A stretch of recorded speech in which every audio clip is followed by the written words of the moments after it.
Once upon a time, in a distant land, there lived a wise old master who possessed a magical key. It was said that this key could open any door, no matter how locked or hidden. The master kept his key a closely guarded secret and only used it to help those who were truly in need.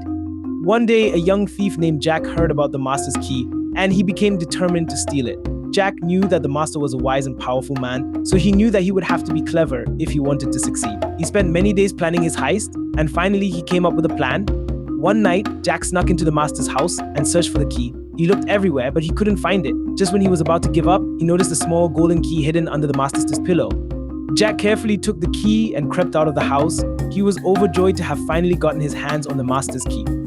Jack couldn't wait to try out his new key, so he went to the town square and found the largest, most heavily locked door he could find. He inserted the key into the lock and turned it. To Jack's surprise, the door swung open easily.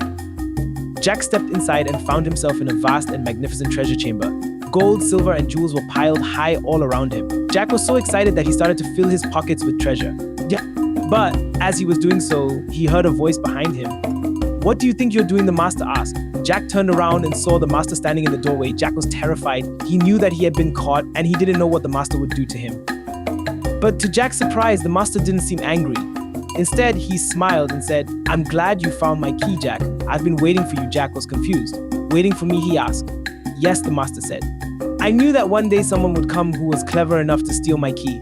And when that day came, I wanted to be ready." The master explained that he had been using his key to help those in need, but he had grown tired of doing so. He was looking for someone to pass his key on to, and he believed that Jack was the perfect person. Jack was honored that the master would trust him with his key.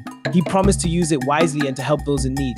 And so Jack became the new master of the key. He used it to open doors to opportunity, to unlock the potential of others, and to create a better world for all. Moral of the story: the true value of a key is not in its ability to open doors, but in the way that it is used.